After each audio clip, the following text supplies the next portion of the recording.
Also, it's important for the people of Victoria to understand, okay, why the crime rate is increasing in Victoria, British Columbia, especially when it comes to crime from the homeless. When you create a business out of homelessness, okay, and you're generating hundreds of millions of dollars and only putting the bare minimum towards the actual cause that actually improves the quality of life for the homeless people, and you stand in their way of being able to improve their quality of life,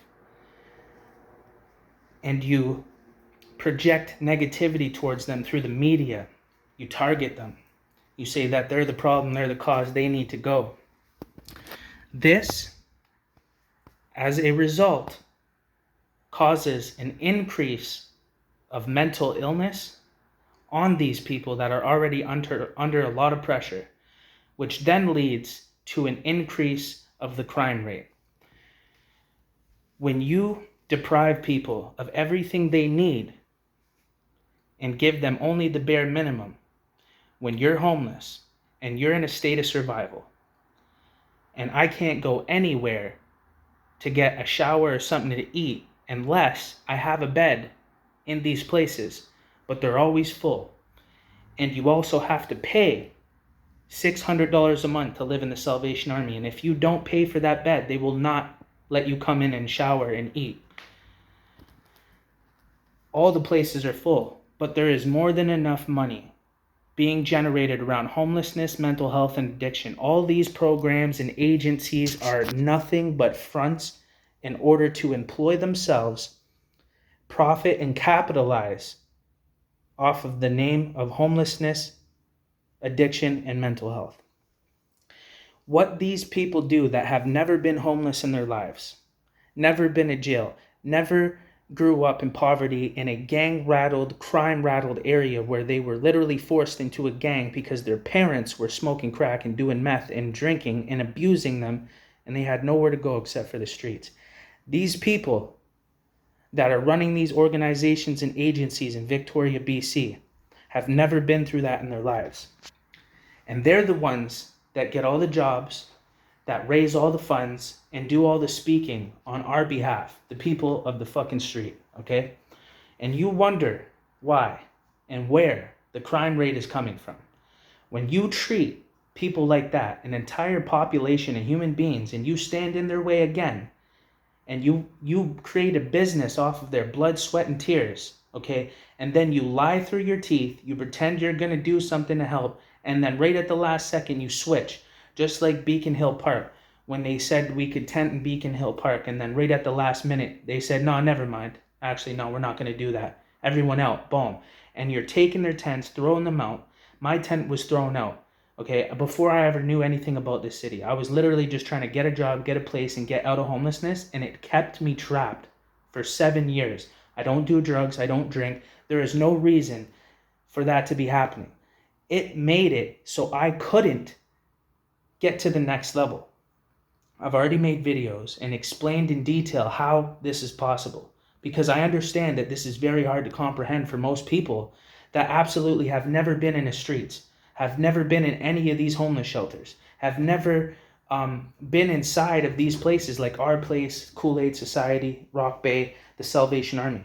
If you have never been in any of these places, all you see is what you see on the news and on the publicly on forums and posts of people showing the ugliness of what's happening, not realizing that there's an actual source to why all this disgusting ugliness and crime and all this craziness, all this chaos is happening. When you oppress human beings, they lash out. It causes uproar, chaos. It causes the crime rate to increase. People are forced into crime.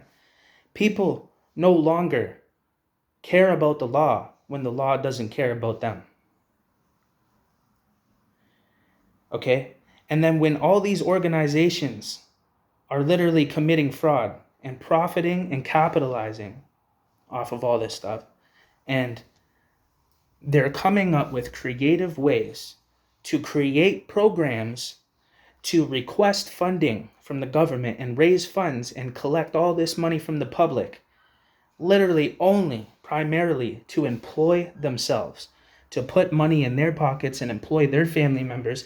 And the homeless guy that has a place, okay, that has been housed for a year plus still can't get a job around homelessness.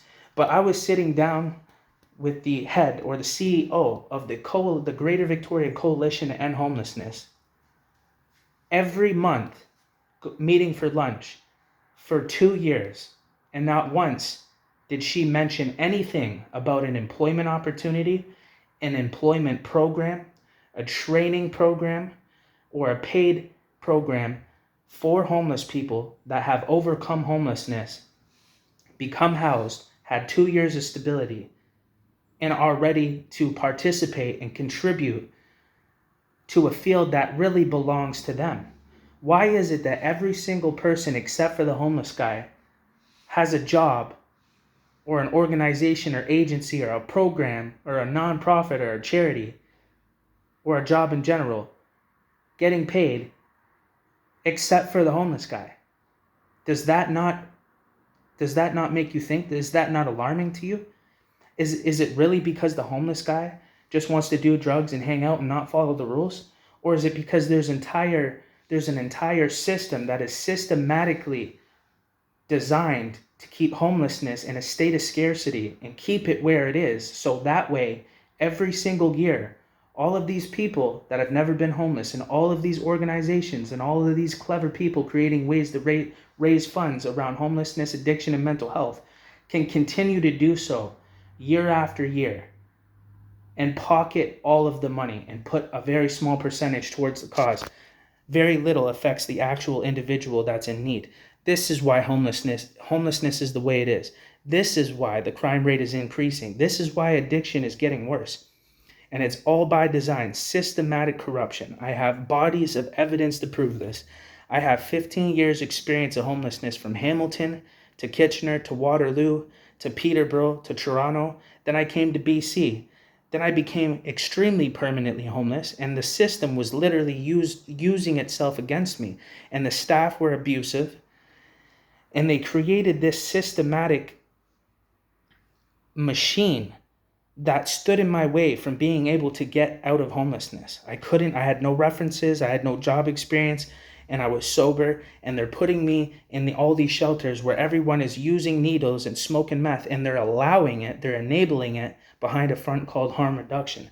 And that's why a sober homeless person goes and gets a tent, and then when you do that, the city comes, finds your tent, and throws it in the garbage, okay?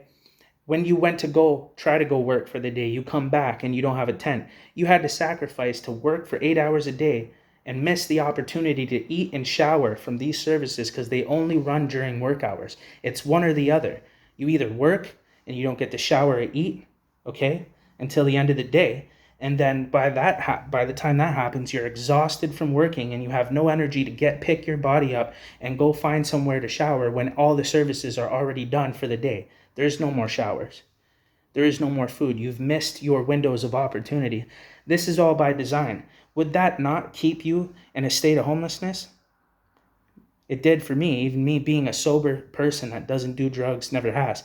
It was a nightmare, and I couldn't understand how and why it was built in this fashion, obviously in a way that is prohibiting and burdening my ability to overcome homelessness. Okay, so if you guys want to talk down about the homeless people and and look at us like we're a bunch of psychopath criminals, you don't realize that the city of Victoria and the British Columbia government is a fucking psychopath criminal, and they are engaging in tax fraud, community fraud, and mass genocide of the homelessness population.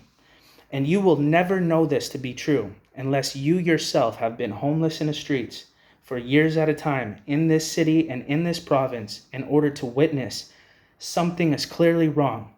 And it can't be by mistake, because this is way too sophisticated.